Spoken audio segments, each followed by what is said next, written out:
నమస్తే, welcome to burning bullet.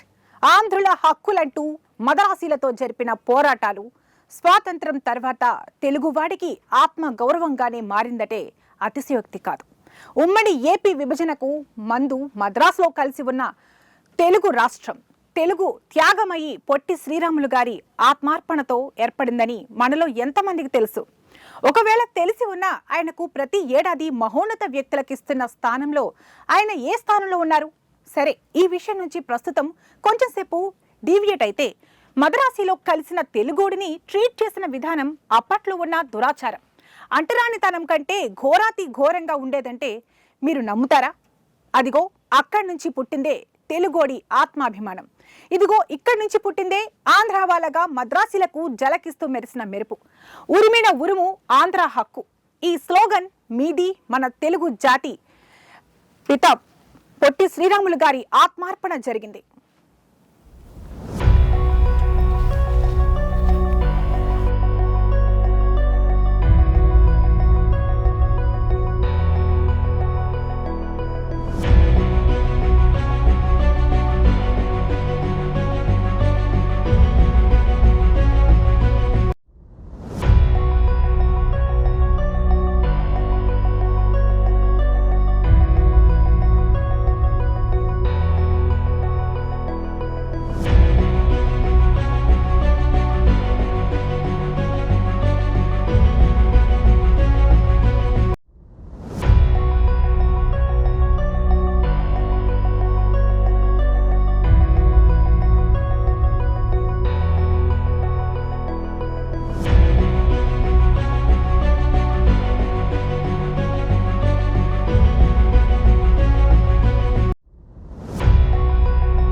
Telugu రాష్ట్రం ఏర్పడిన తర్వాత సాఫీగా సాగిపోతుందనుకుంటున్న లైఫ్లో చిటారు కొమ్మన మెరిసినట్లు కనిపిస్తున్న తాయిలం లాంటి వజ్రాయుధమే విశాఖ ఉక్కు కర్మాగారం. అది సాధించడానికి ఎన్ని పోరాటాలు జరిగాయో, ఎన్ని ఆరాటాలు నేల కొరిగాయో మీకు తెలుసా? దాని నిర్మాణ దశకు ఎన్ని బలిదానాలు జరిగాయో మీకు గుర్తుందా? ఈశాన్య రాష్ట్రాల పెత్తందారులే అప్పట్లో కేంద్రాన్ని ఏలుతున్న సమయంలో ఉక్కు కర్మాగారం గురించిన సమాచారం, చర్చలు, ప్రతిపాదనలు, పోటీలు అన్నింటికీ మించి వడ్డించేవారిదే పెత్తనమనే చందాన ఉక్కు కర్మాగారాన్ని తరలించుకుపోవడానికి అప్పటి ఇందిరమ్మ పరిపాలనలో పాచికలు వేసిన ఈశాన్య రాష్ట్రాల పెద్దలెందరో మనకు చరిత్ర చెబుతుంది. ఒక్క మాటలో చెప్పాలంటే తమిళనాడు నుంచి ప్రత్యేకించబడిన ఆంధ్రప్రదేశ్కు జీవనాడిగా నిర్మించుకోవాలంటూ విశాఖ ఉక్కును సాధించుకునే దిశగా పట్టుబట్టి ప్రత్యక్ష యుద్ధంలోకి దిగిన పోరాట యోధుల సంస్మరణపై ఓ ప్రత్యేక కథనం.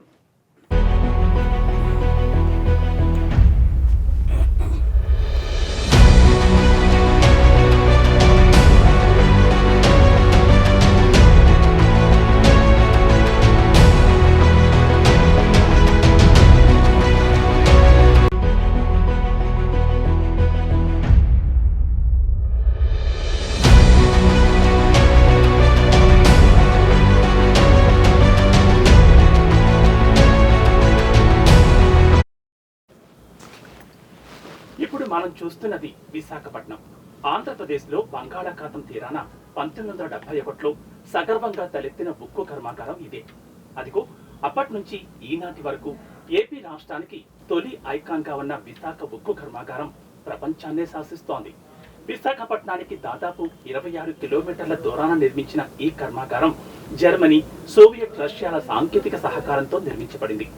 ఈ ఫ్యాక్టరీ నుంచి ఉత్పత్తి అయ్యే అత్యుత్తమ మెటీరియల్ ఒరిజినాలిటీకి మరో మచ్చుతునక అని చెప్పక తప్పదు. కాబట్టి ఆనాటి నుంచి ఈనాటి వరకు కర్మాగారం నుంచి వెలువడే ఉత్పత్తులు అత్యంత ఉత్తమమైనవి, విలువైనవి, మన్నిక కలిగినవిగా దేశ విదేశాల్లో గుర్తింపు పొంది ప్రశంసలు అందుకుంటోంది.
ఈ సంస్థ రాబడిలో 80% మేరకు విదేశాలకు ఎగుమతి చేయబడుతున్న మెటీరియల్ ద్వారానే వస్తుందంటే నమ్మశక్యంగా లేకపోయినా నమ్మక తప్పదు. Germany, Japan, America, Dubai, Singapore, Australia, దక్షిణ అమెరికా దేశాలకు ఎగుమతులవుతున్న ఇనుము, ఉక్కుతోనే ఏపీలో ఇంచుమించు సగానికి పైగానే ప్రభుత్వానికి ఆదాయం తెచ్చిపెడుతుందంటే అతిశయోక్తి కాదు. 2010లో నవరత్న హోదా పొందిన కర్మాగారం ఆసియాలోని అతిపెద్దదైన ఉక్కు కర్మాగారం విశాఖ ఉక్కు కర్మాగారం.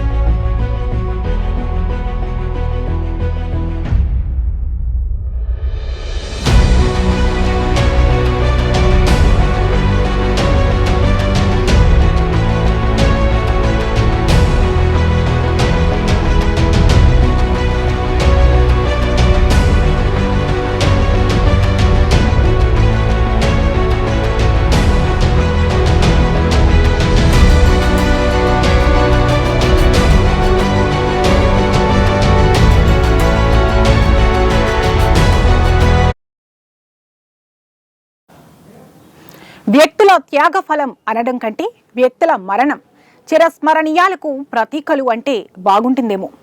ఇదే మాటను మరోలా చెప్పాలంటే మనిషి చనిపోయినా భూమి ఉన్నంత వరకు సమాజంలో చిరస్థాయిగా ఆ వ్యక్తి బతికే ఉంటాడు అనే వివరణకు తాజ్ మహల్, చార్మినార్, ఈఫిల్ టవర్ లాంటి తీపి జ్ఞాపకాలు లాంటిదే ఈనాటికి కొన్ని వేల మందికి అన్నం పెడుతున్న ఈ ఉక్కు కర్మాగారం. దేశానికి గాంధీ మహాత్ముడు, ఆంధ్రప్రదేశ్కు పొట్టి శ్రీరాములు గాడ్ ఫాదర్స్ అయితే విశాఖ ఉక్కుకు తెన్నేటి విశ్వనాథం, అమృతరావుల దీక్షలనే చెప్పాలి.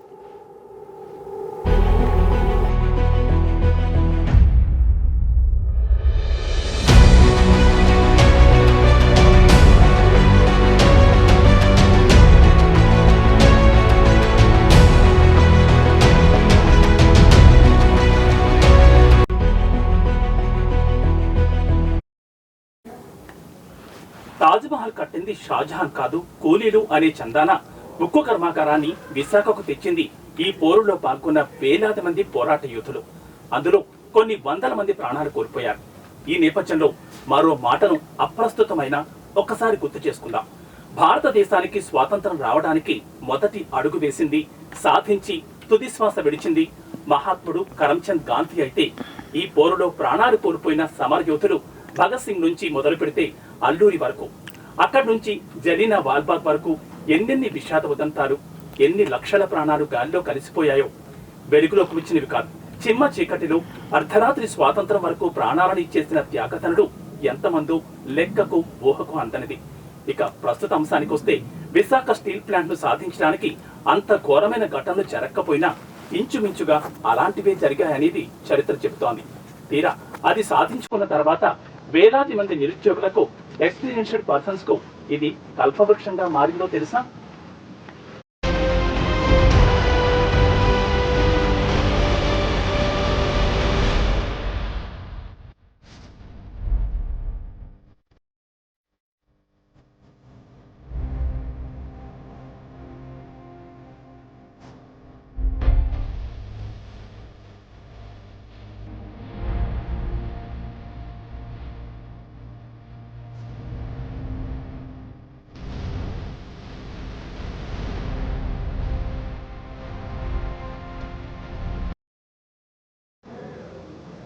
గత అనుభవంతో ప్రస్తుతాలను ఒక్కసారి పోల్చుకుంటే ఈ కర్మాగారాన్ని సాధించడానికి పోరాట యోధుల కష్టం మనకు అర్థమవుతుంది.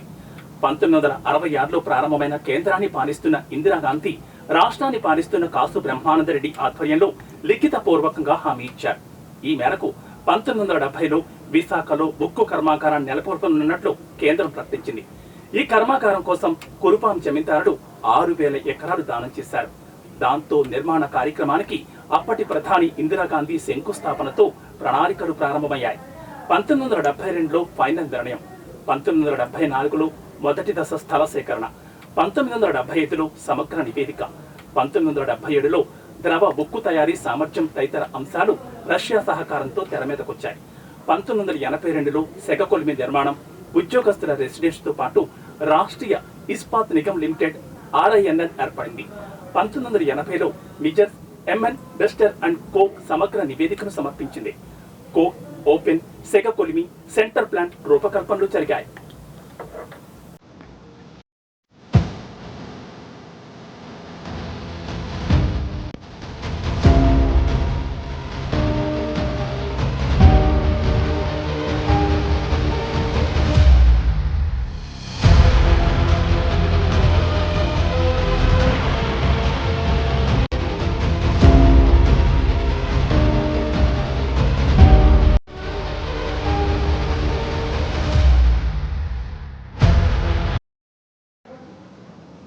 (33,000 ఎకరాల్లో తలెత్తి సగర్వంగా ప్రపంచానికి తన ఉనికిని చాటుకుంటున్న విశాఖ ఉక్కు కర్మాగారం తొలుత 3.6 MTగా ఉన్న ఉత్పత్తి 6.3 MT ఉత్పత్తి సామర్థ్యాన్ని పెంచారు. అందువల్ల 2009 నాటికి 8,692 కోట్ల రూపాయల ఆదాయాన్ని సంపాదించే స్థాయికి విశాఖ ఉక్కు చేరిపోయిందంటే అతిశయోక్తి కాదేమో. ఇది గత చరిత్రకు చెందిన విశాఖ ఉక్కు కర్మాగారం కథనమైతే గత 2 ఏళ్లకు పైగాని విశాఖ ఉక్కుపై రాహుకేతు గ్రహాలు ఆవరించుకున్నాయి. ఒక్క మాటలో చెప్పాలంటే ప్రభుత్వ కంపెనీలు చాలా మటుకు లాస్ లో నడుస్తున్న కారణంగా వాటిని ప్రైవేటైజేషన్ చేయాలనే నిర్ణయానికి కేంద్ర ప్రభుత్వం వచ్చేసింది.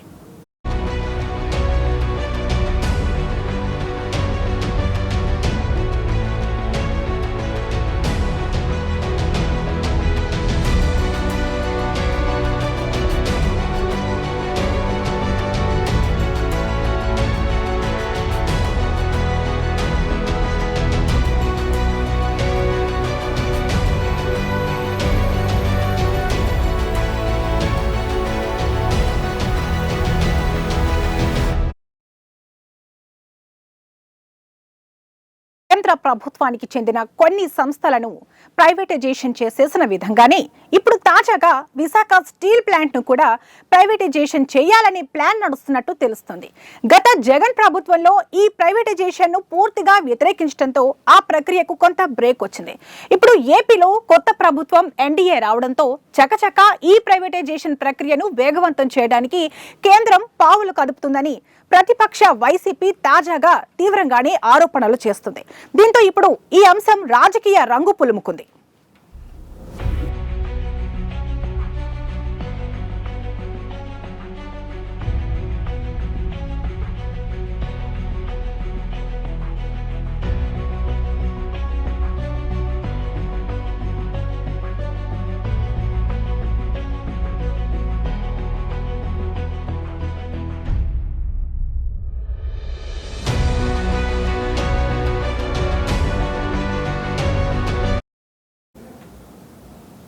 విశాఖ స్టీల్ ప్లాంట్ వ్యవహారంతో రాజకీయంగా ఎవరు పైచేయి సాధించారనేది ఏపీలో హాట్ టాపిక్ గా మారింది.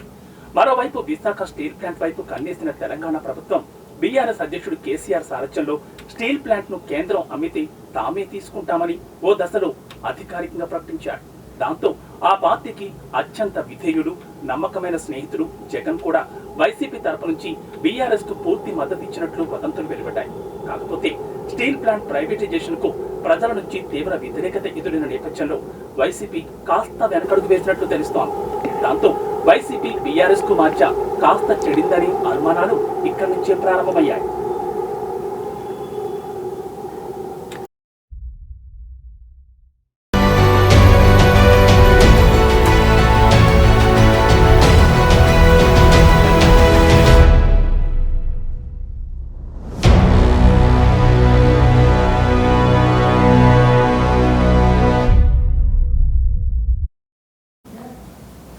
కాకపోతే ఈ వ్యవహారంలో టీడీపీ కలగజేసుకోకుండా దూరంగా ఉండడానికి కారణాలు మాత్రం ఇంతవరకు తెలియరాలేదు. ఇక జనసేన మాత్రం గోడ మీద పెళ్లిబాటాన్ని ప్రదర్శించిందని అనుమానాలు పలువురి నుంచి వ్యక్తమవుతున్నాయి.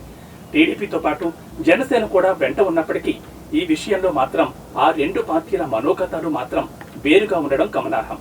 కాకపోతే ప్రజల కోసం ప్రశ్నించడం కోసం పుట్టిన పార్టీ కాబట్టి కమిట్మెంట్ ను వదలకుండా ప్రజలకే మద్దతు పలికింది. దాంతో బీజేపీ జనసేనల మధ్య స్నేహం ఎలా ఉందో అర్థం చేసుకోవడానికి మేధావులు సైతం జుట్టుపట్టుకున్నారు. ప్రస్తుతం అయితే ఎన్డీఏ కూటమిలో భాగస్వాములు గనక ఏదో చిన్న అడ్జస్ట్మెంట్ అనే విధంగా అర్థమవుతోంది.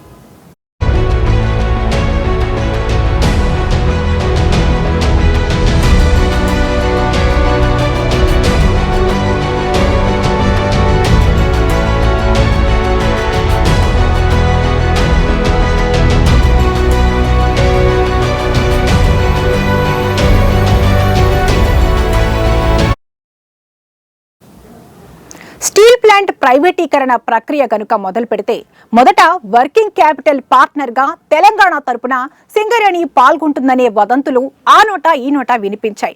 అయితే ఈ వదంతులను బండి సంజయ్, లక్ష్మణ్ లాంటి తెలంగాణ బీజేపీ నేతలు ఖండించారు. కాగా ఈ విషయంపై మంత్రి అమర్నాథ్ తీవ్రంగానే స్పందించారు. తెలంగాణ నుంచి ఎటువంటి ప్రతిపాదన రాలేదని, ఈ విషయాన్ని ఎవరూ నమ్మాల్సిన పని లేదని స్పష్టం చేశారు. ఇక ఇదే విషయంపై కేటీఆర్ కూడా స్పందించి ఏపీ ప్రభుత్వ వైఖరితో తమకు సంబంధం లేదని, తాము తెలంగాణ ఆస్తులను కాపాడుకోవడానికి శాయశక్తులా కృషి చేస్తామని స్పష్టం చేశారు.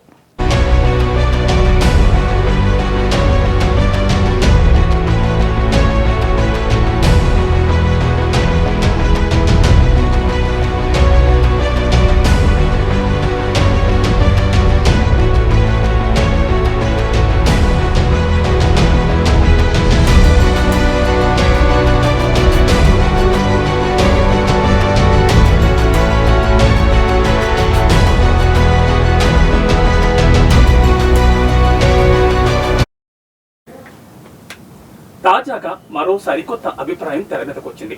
ప్రభుత్వ రంగ సంస్థలను ప్రైవేట్ పరం చేసేస్తే ప్రస్తుతం అమల్లో ఉన్న ఎస్సీ, ఎస్టీ, బీసీల రిజర్వేషన్స్ అంటూ అమలు చేస్తున్న ప్రణాళికలకు విఘాతం కలిగే అవకాశం ఉన్నట్లు కొందరు రాజకీయ నేతలే ఆందోళన వ్యక్తం చేస్తున్నారు.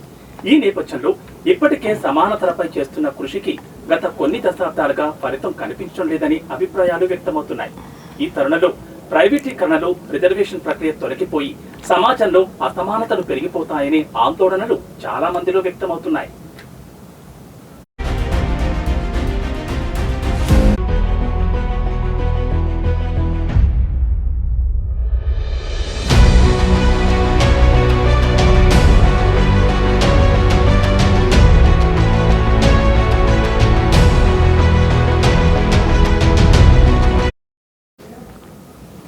ఇక మరో ముఖ్యమైన విషయం ఏంటంటే, విశాఖ ఉక్కు కర్మాగారాన్ని ప్రైవేటీకరణ చేయడానికి కారణాలను కేంద్ర ప్రభుత్వం ఎత్తి చూపుతోంది. కంపెనీ లాస్ లో నడుస్తున్న కారణంగా మెయింటెనెన్స్ ఖర్చులు, అన్స్కిల్ ఎంప్లాయీస్ కు ఉద్వాసన కలిగితే కంపెనీని నడపొచ్చన్న అభిప్రాయాన్ని ఓ దశలో కేంద్రం స్పష్టం చేసింది. అంత చేసినా ఉత్పత్తి, ఎగుమతులు, దిగుమతులు, మార్కెట్లో హెచ్చుతగ్గుల వల్ల అనుకున్న లాభాలను గడించలేని పరిస్థితుల్లో విశాఖ స్టీల్ ప్లాంట్ ను ప్రైవేటీకరణ చేయడానికి నిర్ణయించుకున్నట్లు కేంద్రం ప్రకటించింది. దీనిపై తెలంగాణ కూడా ఓ వివరణ ఇచ్చింది. గుజరాత్ మినరల్ డెవలప్మెంట్ కార్పొరేషన్ ఒడిశాలో గన్లను దక్కించుకున్నట్లే తాము స్టీల్ ప్లాంట్ టెండర్లలో కూడా పాల్గొనున్నట్లు కేటీఆర్ అప్పట్లో ప్రకటించారు. బైనా జిల్లా గనుల్ని విశాఖ స్టీల్ కు కేటాయిస్తే కంపెనీకి నష్టం అనేదే ఉండదనే అభిప్రాయాన్ని తెలంగాణ ప్రభుత్వం వ్యక్తం చేసింది.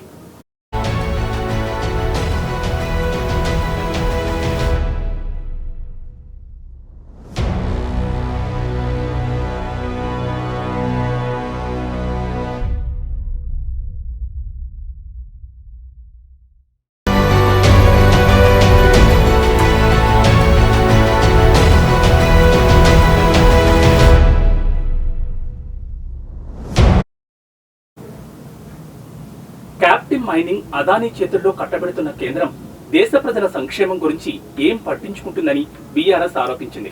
అదే సమయంలో సింగరేణి బృందం విశాఖ స్టీల్ ప్లాంట్ కు వెళ్లినప్పుడు కూడా ఆంధ్ర నుంచి పెద్దగా స్పందన రాలేదని తెలుస్తోంది. ప్రభుత్వ రంగం నుంచి పెట్టుబడుల ఉపసంహరణకు, ప్రస్తుతం జరుగుతున్న ప్లాంట్ నిర్వహణలో భాగస్వాముల ఎంపిక, వనరుల సమీకరణ వ్యవహారాలతో సంబంధం లేని చర్చలు తెరపైకొచ్చినట్లు అధికారిక సమాచారం. సింగరేణి సంస్థలో కేంద్ర ప్రభుత్వ వాటాలు కూడా ఉన్నాయి. అలాంటి సంస్థ స్టీల్ ప్లాంట్ తో ఒప్పందాలకు కేంద్రం ఒప్పుకుంటుందా అనే సందేహాలు కూడా తలెత్తాయి. కోకింగ్ కోల్ ఇస్తామనే ప్రతిపాదన సింగరేణి చేసిందని స్టీల్ ప్లాంట్ కార్మిక సంఘాలు ప్రకటించాయి.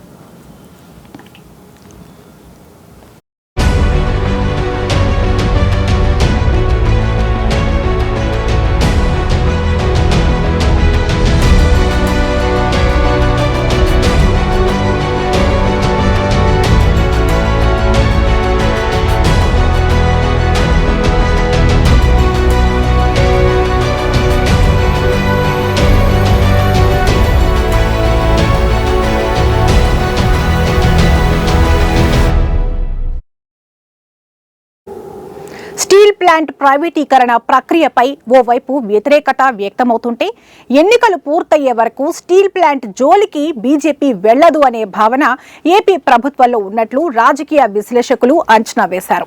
ఆ తర్వాత స్టీల్ ప్లాంట్ వ్యవహారంపై వైసీపీ తెలంగాణ నేతల మధ్య మాటల యుద్ధం తారాస్థాయికి చేరింది. ఓ దశలో స్టీల్ ప్లాంట్ వ్యవహారంలో బీఆర్ఎస్ కు ఏకపక్షంగా మైలేజ్ వస్తోందని గమనించిన వైసీపీ జరుగుతున్న వివాదాన్ని యథాతథంగా ప్రజలకు వివరించే ప్రయత్నం చేసింది. స్టీల్ ప్లాంట్ అమ్మకంపై మోడీ ప్రభుత్వం తీసుకున్న నిర్ణయం స్టీల్ ప్లాంట్ ఉద్యోగులలోనే కాకుండా అన్ని వర్గాల ప్రజలలో కూడా తీవ్ర ఆందోళనను కలిగించింది.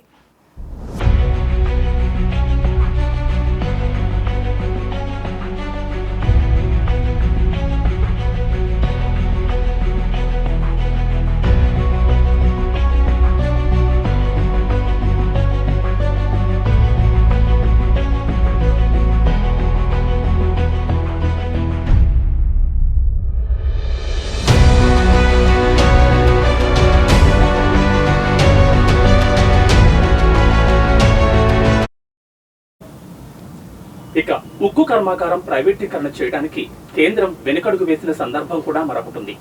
రాజకీయం. విశాఖపట్నం లోక్సభ స్థానంలోనే గాజువాక అసెంబ్లీ సెగ్మెంట్ కూడా ఉంది. ఈ స్టీల్ ప్లాంట్ కూడా ఇదే సెగ్మెంట్ లో కూడా ఉంది.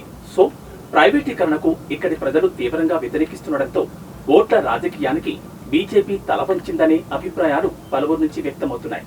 ఇక్కడ 3,27,438 మంది ఓటర్లున్నారు. 3,56,481 మంది ఓటర్లు ఉన్న భీమునిపట్నం తర్వాత రాష్ట్రంలో రెండవ అత్యధిక ఓటర్లున్న స్థానం గాజువాక. విశాఖపట్నం లోక్సభ స్థానంలో ఉన్న ఏకైక అసెంబ్లీ సెగ్మెంట్ లో మహిళా ఓటర్ల కంటే పురుష ఓటర్లు ఎక్కువగా ఉన్నారు.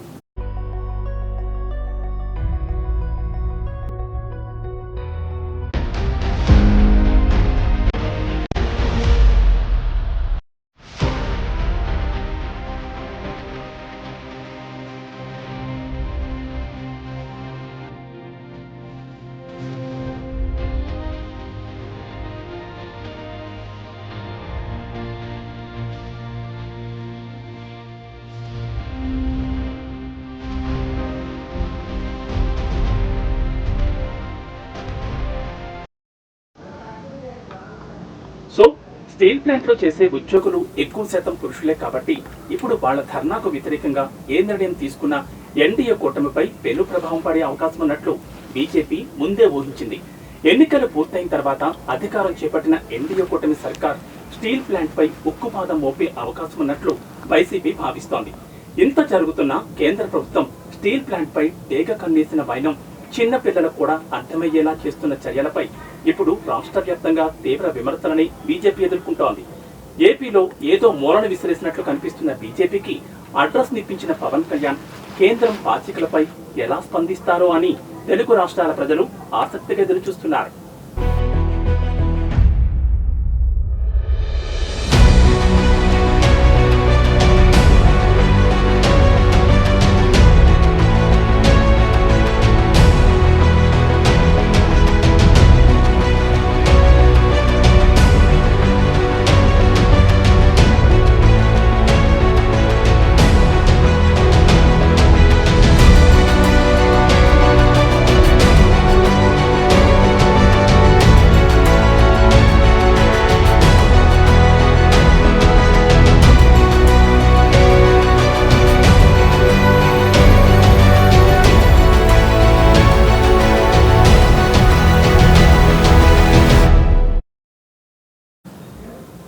స్టీల్ ప్లాంట్ ఆస్తులను విక్రయించి దివాళా సంస్థగా చూపించేందుకు బీజేపీ కుయుక్తులు పన్నుతుందంటూ వైసీపీ ఆరోపిస్తుంది.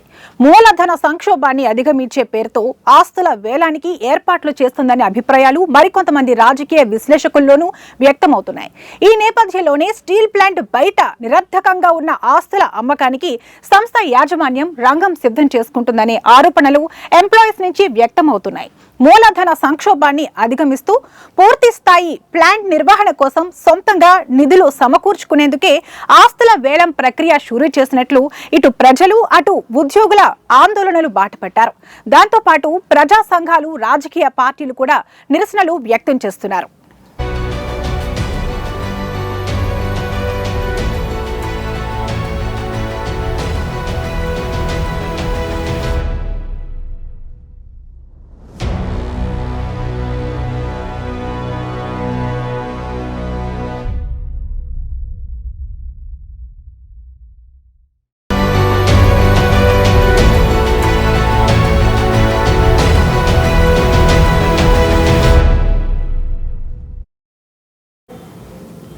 జిందాల్ సంస్థతో ముడిసరుకు సరఫరాకు ఆర్థిక సాయానికి ఇటీవల ఒప్పందం కుదిరింది. ఆ మేరకు BAF-3 ప్రారంభించిన ముడిసరుకు సక్రమంగా అందక ఉత్పత్తి లక్ష్యం అందుకోలేకపోతోంది. నిత్యం 3 బ్లేస్ట్ ఫర్నేస్ల ద్వారా 21,000 టన్నులు ఉత్పత్తి చేసే అవకాశం ఉన్న 14,000 టన్నులకే పరిమితమవుతోందని తెలుస్తోంది. NMDC ద్వారా ప్లాంటుకు ప్రతిరోజు 6 రేక్ల ఇనుప ఖనిజం అందాలి. 4 రేక్లకు మించి అందడం లేదు. ఇప్పుడు ఇస్తున్న ఇనుప ఖనిజం కేవలం 2 ఫర్నేస్లకు మాత్రమే సరిపోతుంది. BAF-3 పరిస్థితిని చక్కదిద్దకుండా వెంటనే దానిపై ఉక్కు మంత్రిత్వ శాఖ దృష్టి సారించకుండా ఆస్తుల్ని విక్రయించేసి స్టీల్ ప్లాంట్ ని అమ్మేయాలని కుట్ర పన్నుతుందంటూ బీజేపీ ప్రభుత్వంపై వైసీపీ చేస్తున్న ఆరోపణలతో పాటు టీడీపీ జనసేనలతో అందుకే పొత్తు పెట్టుకుందంటూ వాదిస్తోంది.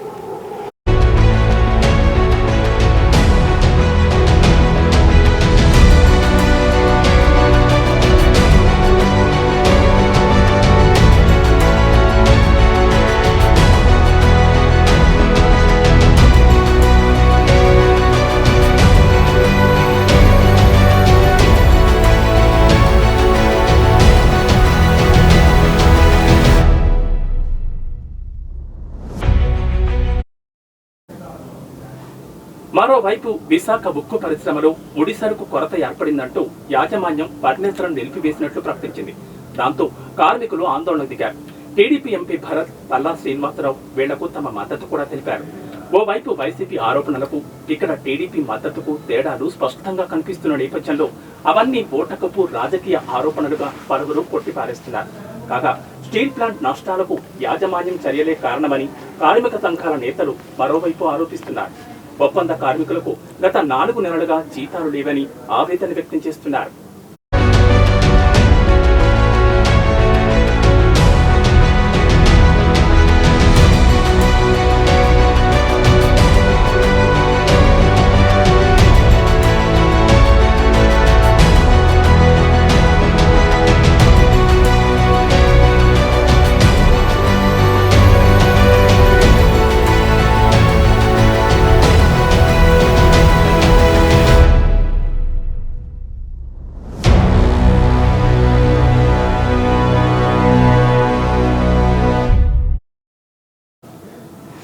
ఎన్డీఏ ప్రభుత్వం మాత్రం స్టీల్ ప్లాంట్ విక్రయానికి నిర్ణయించుకున్నట్లు వైసీపీ ఆరోపిస్తుంది.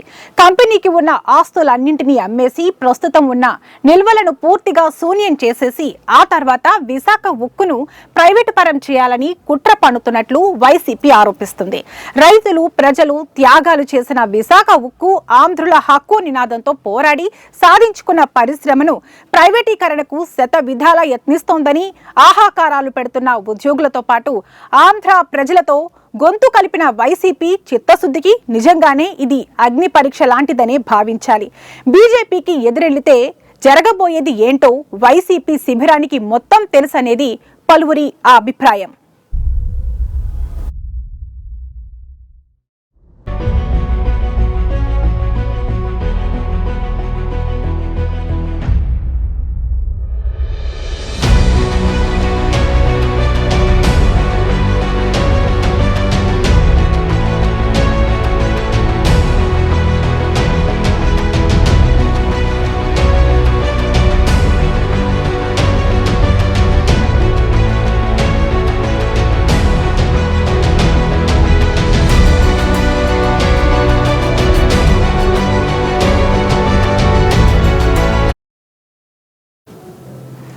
ఇదిలా ఉంటే మరోవైపు అటు రాజకీయ నేతలు, విశ్లేషకుల అభిప్రాయాలు మరో రకంగా ఉన్నాయి. స్థలాలు అమ్మితే విశాఖ ఉక్కు కష్టాలు తీరుతాయా అనే ప్రశ్నకు సమాధానంగా ముడిసరుకు కొనుగోలు చేయడానికి కుప్పలు తెప్పలుగా పేరుకుపోయిన అప్పులు తీర్చడానికి సైతం సరిపోవని కార్మిక సంఘాలు కూడా సూటిగా ప్రశ్నిస్తున్నాయి. నిజానికి వైసీపీకి ఉన్న చిత్తశుద్ధిని స్టీల్ ప్లాంట్ నిలబెట్టుకోవడంలోనైనా కనపరుస్తుందేమో చూద్దాం. ఎందుకంటే అమరావతి, కడప స్టీల్ ప్లాంట్, సంపూర్ణ మద్యపాన నిషేధం, 3 రాజధానులు, పోలవరం అన్నింటికీ మించి స్పెషల్ స్టేటస్ల విషయంలో వైసీపీ చిత్తశుద్ధిని పరిశీలించిన ప్రజలు ఇప్పుడు వైజాగ్ స్టీల్ ప్లాంట్ పై ఆ పార్టీ చిత్తశుద్ధిగానే పరిశీలిస్తున్నారు.